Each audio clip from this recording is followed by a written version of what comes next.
The stars looked different from the International Space Station. Commander James Miller knew this better than most, having spent 8 months orbiting Earth at an altitude of 254 miles. But tonight, something was very different indeed. He first noticed it while doing his routine evening observations of Jupiter through the station's main telescope. The giant gas planet looked normal at first, but then he saw it, a shimmer, like heat waves rising from hot pavement, except there was no heat in space, and no pavement either. "Houston, ISS, we have an anomaly near Jupiter's orbit," Miller reported, his voice steady despite his racing heart. "Request secondary confirmation of visual data." The response from Houston came quickly, but not with the answer he expected. "ISS, multiple ground stations are tracking the anomaly. Stand by for emergency protocols." Within minutes, every major telescope on Earth turned toward Jupiter. What they saw next would change human history forever. A massive ship, nearly the size of Earth's moon, appeared as if someone had pulled away an invisible curtain. Its surface gleamed with a metal unknown to human science, covered in lights that pulsed with an eerie blue glow. Miller watched through the station's cameras as smaller ships emerged from the larger one, their designs defying everything he knew about aerospace engineering. They moved without visible propulsion, changed direction without turning, and accelerated without any sign of exhaust. "Commander Miller," a new voice crackled through his headset. This time it wasn't Houston. It was General Roberts from North American Space Defense. "You're about to receive a transmission. We need you to act as humanity's first contact point. All global leaders are being notified, but you're quite literally our front line right now." Miller swallowed hard. His mouth felt dry. "Understood, sir. Any specific instructions?" "Just be yourself, Commander. We've trained for this, though I don't think anyone expected first contact to involve a ship that big." The transmission came without warning. The station's communication system activated on its own, and a voice filled the module. It spoke in perfect English, though with an odd metallic undertone that made Miller's skin crawl. "People of Earth, we are the Galactic Empire, rulers of 8,000 star systems and bearers of civilization to the primitive edges of space. Your world has been monitored since your first radio transmissions. The time has come for your assimilation into our domain." Miller looked at Earth through the station's cupola window. Blue, beautiful, and suddenly very vulnerable. "This is Commander James Miller of the International Space Station. We welcome peaceful contact with other civilizations, but I should inform you that Earth is a sovereign world." The laugh that came through the speakers sounded like grinding gears. "Sovereignty is earned through power, Commander Miller. Your world still burns fossil fuels. Your ships can barely reach your own moon. You have no say in this matter." Warnings flashed across Miller's screens. More ships were appearing, dozens of them, then hundreds. They formed a ring around Earth, their weapons clearly visible even from this distance. "You misunderstand," Miller replied, his voice growing stronger. "Earth's sovereignty isn't up for debate. It's a fact. One you might want to consider carefully before your next move. You dare threaten the Empire." The alien voice sounded amused. "Your primitive weapons cannot harm our ships. Your technology is centuries behind ours. What possible threat could you pose?" Miller smiled, though there was no warmth in it. He'd seen the confirmation from Houston. All of Earth's hidden defenses were now activated and tracking the alien ships. Weapons that no one had ever suspected humanity possessed were powering up in secret bases around the world. "It's not a threat," Miller said quietly. "It's a courtesy notice. You see, we humans have a long history of being underestimated. Those who did usually learn their mistake far too late. The Empire's response was to launch more ships. They filled Earth's orbit like a swarm of angry wasps, their weapons charging with the same blue glow Miller had seen earlier. As he watched the ships position themselves around his home planet, Miller sent a private message to Houston. "Initiate Protocol Omega, and may God help us all." The first contact with the Galactic Empire was over. Now humanity would show them why invading Earth would be the biggest mistake in their 8,000 world history. Admiral Tom Ross stood in the underground command center, his eyes fixed on the massive wall of screens before him. Each display showed different views of Earth's orbital space, but it wasn't the Empire's obvious ships that concerned him. It was the ones they couldn't see. "Sir," called out Lieutenant Mary Parker from her station. "The quantum detection grid just picked up 3 more cloaked vessels. They're observing our military bases in North America." Ross nodded slowly. The Empire thought they were being clever, using invisible ships to spy on Earth's defenses. They didn't know that humans had cracked cloaking technology years ago, after studying strange distortions in space that everyone else had dismissed as equipment malfunctions. "How many does that make now?" Ross asked, though he already knew the answer. 27 cloaked observation ships, sir. They're particularly interested in our rocket sites and nuclear facilities." Parker paused, then added, "They seem to think those are our best weapons." Ross allowed himself a small smile. The Empire was making the same mistake that every overconfident force in human history had made. They assumed they knew everything about their enemy's capabilities. On his personal tablet, Ross reviewed the latest intelligence. The Empire's ships used a form of gravity manipulation for both weapons and propulsion. Their hulls were made of a metal that could repair itself. Their shields could stop any known form of conventional attack. At least, that's what their observers were reporting back to their superiors. "Play the latest intercepted transmission," Ross ordered. The room filled with the metallic voice of an Imperial observer. "These humans are primitive beyond belief. Their most advanced weapons rely on chemical explosions and nuclear fission. They haven't even solved their own climate problems. Recommendation: standard subjugation protocols will be more than sufficient." "They're watching our old bases," Parker said, shaking her head. "They haven't found any of the new facilities." Ross walked to the center of the room, where a holographic display showed Earth and all the Imperial ships they were tracking. The visible ones glowed red, while the cloaked ones showed up as blue dots. None of them had ventured deeper than low Earth orbit. "They haven't looked in the right places," Ross replied. "Deep sea bases, underground facilities, the far side of the moon. They're so convinced of our primitiveness that they're not even trying to find our real military installations." A new alert flashed across the screens. One of the cloaked Imperial ships had descended into the atmosphere, hovering high above New York City. Its sensors were actively scanning the population. "Sir," Parker called out again, her voice tight with concern. "They're studying our civilian responses to their presence, testing for panic levels." Ross watched as millions of New Yorkers went about their daily lives, completely ignoring the Empire's ships in the sky. After decades of superhero movies, alien invasion films, and science fiction, the sight of massive spaceships overhead had caused less panic than the average subway delay. "Send word to all commands," Ross ordered. "Continue acting normally. Let them think we're just trying to keep our population calm." He paused, then added, "And get me the status of Project Thunder." Parker's fingers flew across her console. A moment later, a new image appeared on the main screen. A massive underground facility carved into the rock beneath the Mariana Trench. Inside, rows of ships unlike anything the Empire had ever seen waited in darkness. "Project Thunder is at 100% readiness, sir," Parker reported. "All 200 ships are crewed and armed. The new quantum drives are stable, and the dark matter weapons are primed." Ross nodded. Humanity had spent the last 50 years preparing for this moment.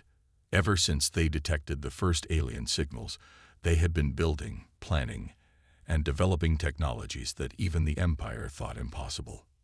"Let them keep watching," Ross said quietly. "Let them think they know what we're capable of. The truth will come soon enough."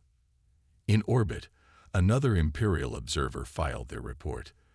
"These humans spend more time fighting each other than advancing their civilization. They will be easy to conquer." Deep underground, Admiral Ross looked at humanity's real fleet and remembered an old saying: The greatest trick humanity ever pulled was convincing the galaxy we were primitive. The Empire's assessment of Earth was almost complete. Their conclusion would be exactly what humanity wanted them to think, and that would be their downfall. The United Nations chamber was silent. 500 representatives from every nation on Earth sat in their seats, watching the massive screen before them. General Mike Wilson stood at the podium, his weathered face illuminated by the soft blue light of the display. "Ladies and gentlemen," he began, his voice echoing through the hall, "the Empire expects us to either surrender or try to fight them with what they think are our best weapons. Instead, we're going to send them a message. One message, just once." The screen behind him came to life, showing footage that had been carefully selected from humanity's vast historical archives. "We're not going to threaten them," Wilson continued. "We're simply going to show them who we are." The first images played. Black and white footage from World War I, the beaches of Normandy, where thousands of men charged into certain death to fight against tyranny. The ruins of Stalingrad, where soldiers fought for every inch of rubble, never surrendering even when victory seemed impossible. "The Empire thinks we're weak because we fight among ourselves," Wilson said. "They don't understand that these conflicts have forged us into something unique in the galaxy." The footage changed. Now it showed the first moon landing. Neil Armstrong stepping onto lunar soil, planting a flag not for conquest, but for all mankind. Then the Mars rovers, the deep space probes, humanity reaching out into the stars not with weapons, but with curiosity and determination. "They see our space program and think we're primitive," Wilson said, his voice growing stronger. "They don't realize that every step we took into space was a victory over impossibility itself." More images flowed across the screen. The first heart transplant, the elimination of deadly diseases, the creation of the internet, moments where human ingenuity overcame seemingly insurmountable challenges. "But most importantly," Wilson continued, "we'll show them this." The screen shifted to footage from recent history. It showed people from different countries helping each other after natural disasters. International rescue teams working together to save lives. Former enemies becoming allies, working together to solve global problems. "They think our divisions make us weak," Wilson said. "They don't understand that our differences are our strength. We fight, we argue, we compete, but when faced with a common threat, humanity stands as one." The final sequence began playing. It showed the aftermath of various conflicts throughout history, but with a focus on what came after: the rebuilding, the reconciliation, the progress that emerged from the ashes of war. "The Empire has conquered 8,000 worlds," Wilson said, his voice now barely above a whisper, yet heard by all. "But they've never met anyone like us. They've never faced a species that turned war into an art, then chose peace because we understood its true cost." The chamber remained silent as Wilson pressed a button on the podium. "This message is being transmitted to every Imperial ship in our solar system right now, along with one final clip." The screen showed a simple scene: children playing in a park, people going about their daily lives, the simple beauty of human existence. "And after all that," Wilson said, "we're adding just one sentence. We would rather be friends, but we've never lost a war for our survival." The chamber erupted in applause. Not the thunderous, celebratory kind, but the quiet, determined clapping of people who understood the gravity of the moment. In orbit, aboard the Imperial flagship, the Supreme Commander watched Earth's message with growing unease. Unlike his subordinates, he noticed things others had missed: the precision of those ancient beach landings, the speed with which humans had gone from primitive flight to reaching their moon, the way they turned their deadly innovations into tools for peace. "Sir," his aide said, "shall we proceed with the invasion?" The Supreme Commander watched the final images again, the simple scene of human life, followed by those few words that somehow felt more like a prophecy than a threat. "Launch the first wave," he ordered, ignoring the small voice in his mind that whispered he might be making a terrible mistake. "Show these humans what real power looks like."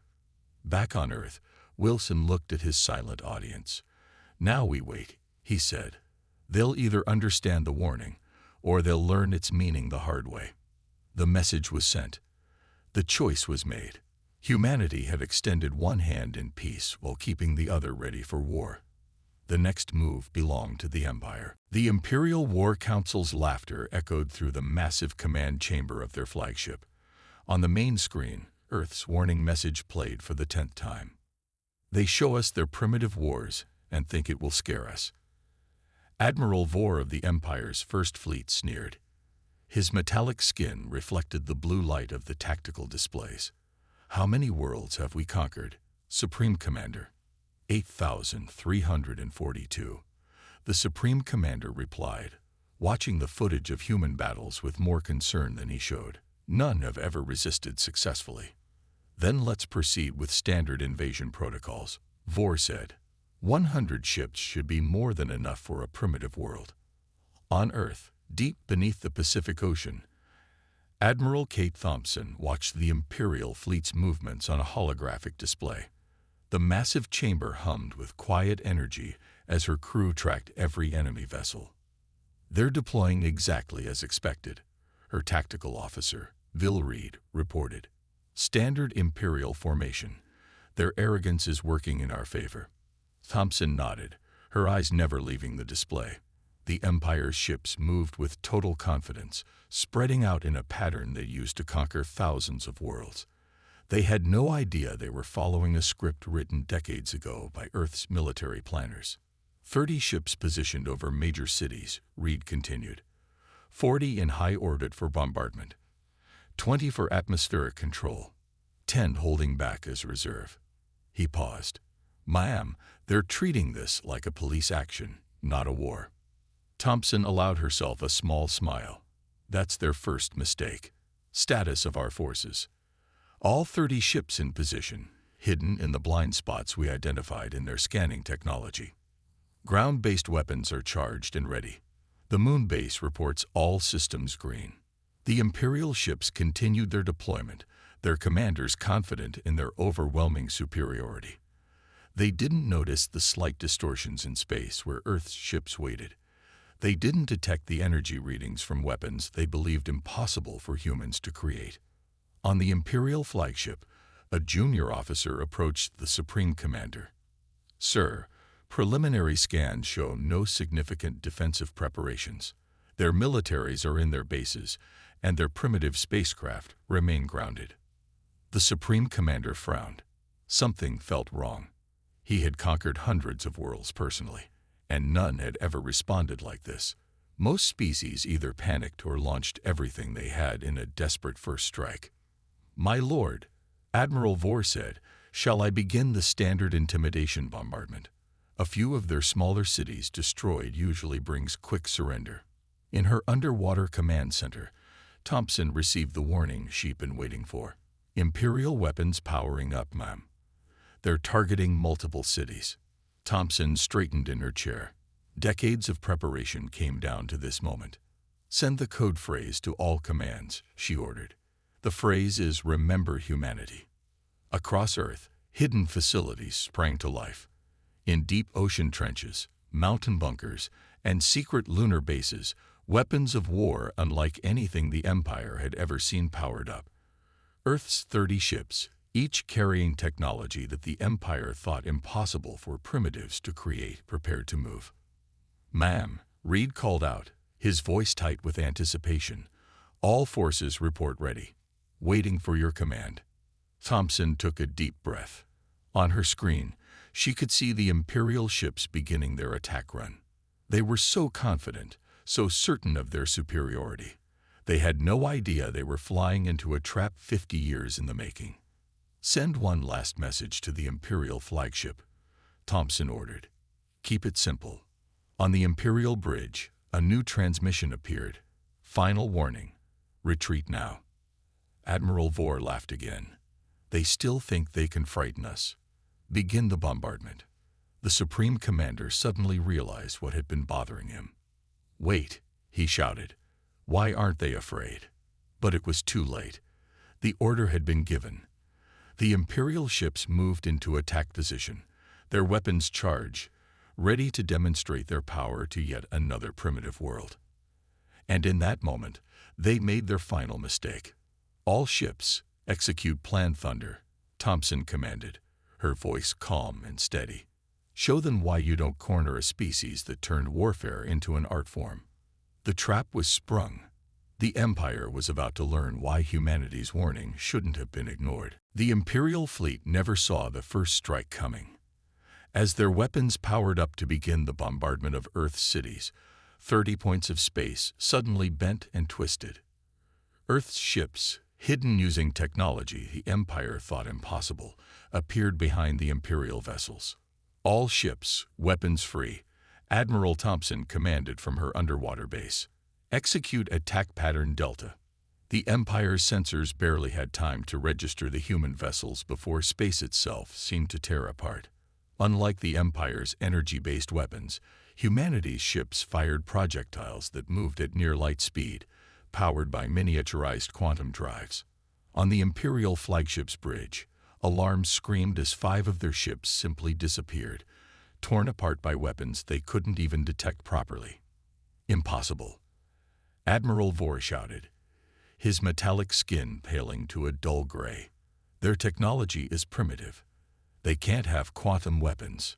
The Supreme Commander gripped his command chair as another explosion lit up the tactical display. "Full shields. Return fire," he ordered, but the human ships were already gone, vanishing as quickly as they had appeared. They reappeared moments later, striking from different angles. Earth's ships moved in ways that defied the Empire's understanding of physics. They had studied human rockets and assumed that was the limit of their technology. They were wrong. "Sir," an Imperial officer reported, panic in his voice, "we're detecting energy signatures from Earth's moon." Before the Empire could react, the lunar surface split open, revealing massive cannon batteries. Beams of concentrated dark matter, another technology the Empire thought humans couldn't possess, lanced out from the moon's craters, cutting through Imperial shields like they weren't there. In her command center, Thompson watched the battle unfold. "Begin Phase 2, she ordered. "Show them why humanity's divisions were actually our strength." Across Earth, hidden installations revealed themselves. Each nation had contributed their own secret weapons to humanity's defense. American quantum cannons fired alongside Russian gravity disruptors. Chinese temporal distortion fields worked in perfect sync with European plasma accelerators. The Empire's fleet, designed to fight enemies who used the same basic technology they did, found themselves facing weapons born from 1,000 different approaches to physics and warfare. "This is impossible," Vore raged as another wave of ships vanished. "How can they have technology we've never seen before?" The Supreme Commander finally understood. "Because they think differently," he whispered. "Every other race we conquered followed the same technological path we did. But humans." He watched as one of Earth's ships took a direct hit from an Imperial weapon. Instead of exploding, the ship split into 3 smaller vessels, each still fighting. The humans hadn't just developed new weapons, they'd reimagined warfare itself. "They show us footage of their old wars," the Supreme Commander realized, "not to threaten us, but because that's how they learned. Each conflict taught them something new. While we perfected one way of fighting, they explored thousands." Thompson's voice came over all frequencies, calm and clear. "Your shields can stop energy weapons. They can deflect physical objects. But can they handle both at the same time? Can they stop weapons that exist in multiple dimensions? Can they defend against things you never imagined possible?" The answer was becoming brutally clear. Imperial ships fell one after another, each destroyed by a different type of weapon. The Empire had expected primitives with simple rockets and nuclear weapons. Instead, they faced an enemy who had spent decades preparing for this exact moment. "Full retreat," the Supreme Commander ordered, but Thompson's voice came again. "Before you run, understand one thing. We could have built bigger ships. We could have copied your technology. Instead, we took our greatest weakness, our constant competition, and different ways of thinking, and turned it into our greatest strength. As the Imperial fleet tried to flee, they realized another terrible truth. The humans hadn't just beaten them. They had revolutionized space warfare in ways that would change the galaxy forever. The Empire's mistake wasn't just attacking Earth. Their mistake was giving humanity time to prepare, time to innovate, time to turn their understanding of physics and warfare into something entirely new. "Send word to the Empire," Thompson commanded as the last enemy ships fled. "Earth stands undefeated, and we're just getting started." Commander John Roberts knew this would be his last mission.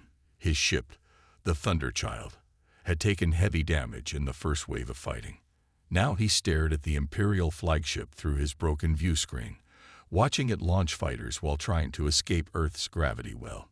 "Status report," he called out to his crew. "Main reactor at 15%. Shields gone. Life support failing." His second in command, Lisa Green, reported. "But the quantum drive is still working, sir. And so is our final package." Roberts nodded slowly. They had trained for this moment, knowing it might come. "Send the message to Admiral Thompson. Operation Last Light is a go." In her underwater command center, Thompson received Roberts' message. Her face remained calm, but her hands tightened on her chair's armrests. "Thunderchild requesting permission for Last Light protocol," she announced to her command staff. Commander Roberts volunteers to end this. The room fell silent. Everyone knew what Last Light meant. It was humanity's ultimate weapon, and using it would mean sacrificing everything. "Permission granted," Thompson said quietly. "Godspeed, Commander Roberts." On the Imperial flagship, the Supreme Commander was organizing their retreat. 60 of his ships had already been destroyed by weapons his scientists had claimed were impossible. Now he watched in horror as more human vessels emerged from hiding spots throughout the solar system.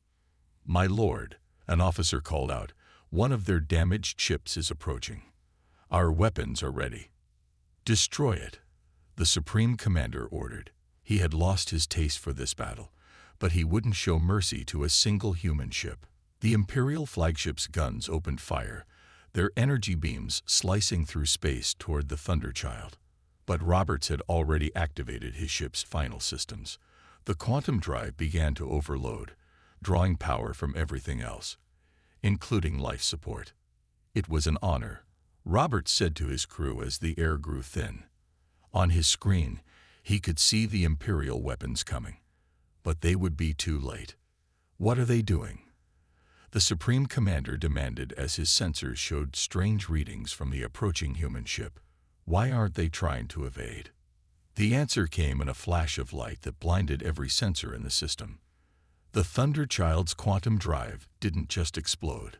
It ripped a hole in space itself. The blast caught the Imperial flagship and its escort ships in a quantum singularity, a weapon that the Empire had thought theoretically impossible. Multiple enemy ships lost. Admiral Thompson's tactical officer reported. "The Imperial flagship. It's being torn apart at the quantum level." The sacrifice of the Thunderchild created a chain reaction. The quantum explosion spread through the Imperial fleet's formation, destroying ships that had survived everything else humanity had thrown at them. The Empire's strongest shields meant nothing against a weapon that attacked the very fabric of spacetime. The remaining Imperial ships tried to flee in panic, but Earth's defenses had been ready for this too. Hidden defense platforms around Mars activated, their gravitational weapons pulling the enemy ships off course. More human vessels appeared from behind Jupiter's moons, cutting off the escape routes. "This is Admiral Thompson to all Imperial forces," her voice transmitted across all frequencies. "Your flagship is destroyed. Your fleet is in ruins. Surrender now or follow your Supreme Commander into oblivion." In the debris field that had been the Imperial flagship, the Supreme Commander's last transmission reached his empire. "We were wrong. They aren't primitives. They are something else entirely. A species that turns defeat into victory, that makes sacrifice into strength. Retreat from Earth. Retreat now. while you still can. As escape pods from the surrendering Imperial ships were collected, Thompson stood in her command center. On a special screen, she displayed the names of the Thunderchild's crew. Commander John Roberts, Lieutenant Lisa Green. All of them had known their mission might be one way, but they had volunteered anyway. "Send word to all commands," Thompson ordered. "The Battle of Earth is over. The Thunderchild's sacrifice will be remembered." The Empire had learned the hardest lesson of all. Humans didn't just fight wars, they reinvented warfare itself, and they would sacrifice everything to remain free. 1 month after the Battle of Earth, Admiral Kate Thompson stood in the United Nations chamber, facing representatives not just from Earth, but from across the galaxy. The Empire had sent its highest-ranking diplomats, their metallic skin reflecting the lights from above. 70% of our invasion fleet destroyed, the Imperial High Ambassador said, his voice carrying none of the arrogance that had marked their first contact. Technology we thought impossible. Tactics we had never imagined. The Empire has existed for 10,000 years, yet in a single battle, humanity showed us how little we truly knew. Thompson watched as images of the battle played on the chamber's main screen. The quantum weapons, the dark matter beams, the sacrifice of the Thunderchild. Each moment now studied in war colleges across the galaxy. "We came to conquer what we thought was a primitive world," the ambassador continued. "Instead, we found something unique in the galaxy, a species that turned its greatest weaknesses into its greatest strengths." In the front row, General Mike Wilson, who had sent Earth's warning message, leaned forward. "You're wondering how we did it," he said. "How we developed technology you thought impossible." Yes, the ambassador's admission was simple and direct.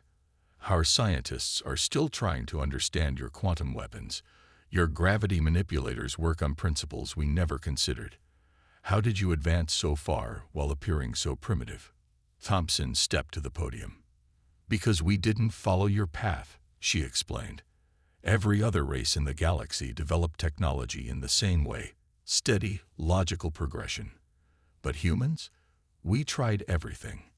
When one approach failed, we tried another. Where you saw one road forward, we saw infinite possibilities." On the screen behind her, new images appeared. The hundreds of different research facilities where Earth's defenders had been developed. Chinese quantum labs working alongside American aerospace engineers. Russian theoretical physicists collaborating with Brazilian programmers. Every nation adding its own unique perspective to humanity's defense. "Your empire grew through unity," Thompson continued. "Earth grew through diversity. Our conflicts taught us to think differently. Our competitions drove us to innovate. While you were perfecting one type of technology, we were exploring thousands." The ambassador nodded slowly. "And that is why we are here today. The Empire wishes to offer Earth not subjugation, but alliance. As equals." A murmur ran through the chamber. On the screen, the final image appeared. The memorial to the Thunderchild. A massive monument already built where Commander Roberts and his crew had made their sacrifice. "We accept," Thompson said, "but understand this. Earth will continue to develop, to innovate, to explore new possibilities. And we will never stop preparing for war, even while we hope for peace." The ambassador actually smiled. "We would expect nothing less. In fact, we're counting on it. The galaxy is larger than even the Empire knew. There are threats out there that we've never been able to overcome. Perhaps humanity's unique approach is exactly what we need." As the chamber erupted in applause, Thompson looked at the memorial image once more. Humanity had proved itself not just through victory, but through the way they had achieved it. Not through overwhelming force, but through innovation, sacrifice, and the combined effort of an entire species that refused to be conquered. "One last thing," the ambassador added. "We found something interesting in our archives. In all our history, across 8,000 worlds, do you know how many species chose to warn their attackers before defending themselves? Just one. Earth stood alone in offering peace before war. Thompson smiled. That's because humans understand something your empire is just learning. True strength isn't just about having the most powerful weapons. It's about knowing when not to use them. The Treaty of Earth was signed that day. The Empire gained an ally that would revolutionize their technology and military tactics. Earth gained access to the stars and a chance to share their unique perspective with the galaxy. And in orbit, Earth's defense fleet remained ready, their quantum drives humming quietly in the darkness of space, because humanity had learned long ago that the best way to maintain peace was to remain prepared for war. The Empire had set its sights on Earth, and in doing so, they had changed the galaxy forever. Not through conquest, but through understanding what humanity had known all along, that true power comes not from unity of thought, but from diversity of ideas.